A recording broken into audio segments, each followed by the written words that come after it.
I work in the Houses of Parliament as an assistant to MPs, and I've worked there for about 5 years, and I'm here today to talk about the sexual harassment and bullying that I've seen and experienced myself. Only a few months into one of my jobs working in Westminster, one day at a drinks reception, a man who was working with me, who was at least 10 years my senior, leant over to me and said, "Every man in this room here wants to fuck you." Who does that in a work environment? The House of Commons is an institutionally sexist place. I felt that I talked, walked, smelled differently to the white posh men that I was spending so much time with. Being a woman in politics has been great sometimes, but it's also been quite difficult, from the low-level microaggressions and sexism, whether that's being assumed to be the coffee girl, to the more extreme sexual harassment and assault.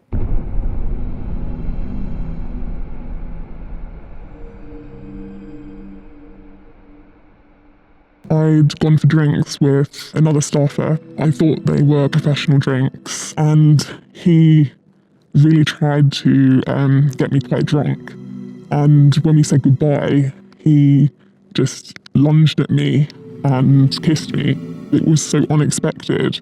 And I was also so worried about how it would affect my career if I pushed him away.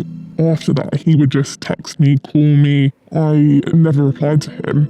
And then a few months later, I heard that he was telling loads of colleagues that, I was obsessed with him. If I'd called him out, that probably would have ended badly, and yet still he was out here trashing my name. That just completely reinforced to me that no matter what you do, you lose. One time, a friend of mine was at a bar and someone came up to her and said, if I wasn't getting married soon, we'd be fucking right now. Another experience I had, it was a few years into my career. I was 23, 24 at the time.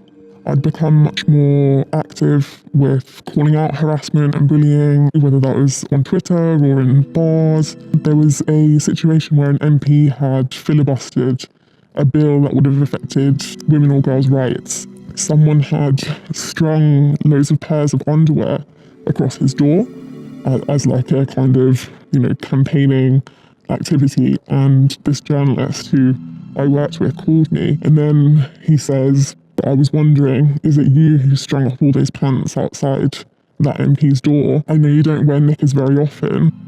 I think it's quite hard for journalists to report on all the cases of alleged sexual harassment, abuse and bullying, because the nature of political journalism means that they have to maintain these relationships. Women often will set up their own WhatsApp groups. You will find women saying, this MP was just really weird with me in a lift, or someone will say, oh, I'm at drinks, does anyone want to come and join me because so-and-so is here and I don't want to be around him. That just becomes part of the WhatsApp group. It's not the reason it was set up, but it becomes quite a, normal topic for women. It's so rife in Westminster, and we're just taught to accept it, and we ultimately do. The men who I've had sexual harassment or been, assaulted by, they've always been more senior to me in terms of their power, their job title, their age, going for someone who is junior because they can exploit them.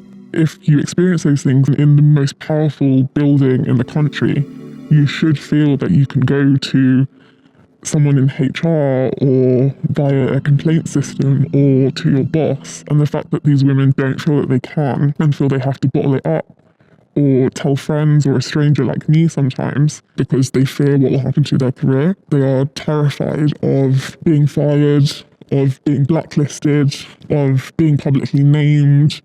Just shows that politics has so far to go, and that actually it doesn't support women. Until women feel safe and happy and as though they have equal opportunity to what men have, I will always see it as being institutionally sexist.